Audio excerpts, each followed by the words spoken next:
আসসালামু আলাইকুম। আজকে আপনাদেরকে গরুর মাংসের একটা ঝাল রেসিপি করে দেখাবো। এই রেসিপিটা আপনারা চাইলেও বাসায় ট্রাই করতে পারেন। ঘরোয়া অল্প কিছু উপকরণ দিয়েই এই নেহারি রেসিপিটা আপনারা তৈরি করতে পারবেন। দেখুন, এখানে হাড় থেকে একটুখানি মাংস আলাদা হয়নি। আমি আজকে বাজারে গিয়ে ফ্রেশ 4টা গরুর পায়া কিনে নিয়ে এসেছি। এগুলোকে কেটে ধুয়ে ভালো করে পরিষ্কার করে নিয়েছি। এবার ব্লেন্ডার জারে অল্প একটু গরম মশলা, জয়ফল, জয়ত্রী আর খানিকটা জিরা দিয়ে আমি এগুলোকে ভালো করে গুঁড়ো করে নিয়েছি। এগুলো গুঁড়ো হয়ে গেলে তাড়াতাড়ি রান্নার জন্য আমি প্রেসার কুকারেই এই পায়াগুলো বসিয়ে দিয়েছি। এবার পেঁয়াজ দিয়ে দিয়েছি পরিমাণ মতো, দিয়ে দিয়েছি কাঁচামরিচ আর দিব আরও একটু গরম মশলা। প্রথমেই বলেছি একটু ঝাল ঝাল করে করব, তাই মরিচের পরিমাণটা একটু বেশিই দিয়েছি।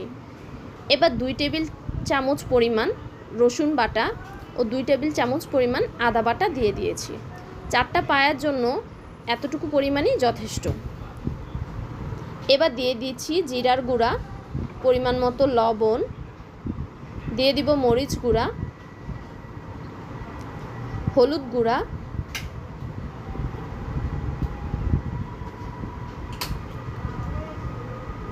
ও পরিশেষে দিয়ে দিব ধনিয়া গুঁড়া। এবার অল্প একটু তেল অ্যাড করে নিচ্ছি। যেহেতু আমি এখানে বেরেস্তা দিব, তাই আমি প্রথমেই বেশি একটা তেল এখানে ব্যবহার করব না। এবার ভালো করে এগুলোকে নেড়েচেড়ে মাখিয়ে নিব।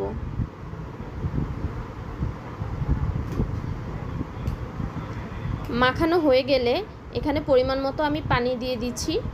যেহেতু 4টা পায়া, সেহেতু আমি এখানে 4 কাপের মতোই পানি দিয়ে দিয়েছি। আমি চাচ্ছি যেন ঝোলটা একটু ঘনই থাকে, পাতলা ঝোল আমার তেমন একটা ভালো লাগে না। এবার ঢাকনাটা ঢেকে আমি এটাকে 4টি সিটি দিয়ে নিয়েছি। অবশ্যই চুলার জালটা একটু হালকা আঁচে নেবেন, না হলে এটা বের হয়ে পড়ে যেতে পারে। এবার বেরেস্তার জন্য পেঁয়াজ, রসুন আর শুকনো মরিচ দিয়ে আমি এগুলোকে তেলে ভেজে দিয়ে দিচ্ছি।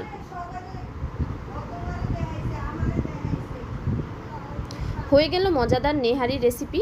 এভাবে সহজ একটা নেহারি রেসিপি করে আপনারাও বাসায় ট্রাই করে দেখবেন।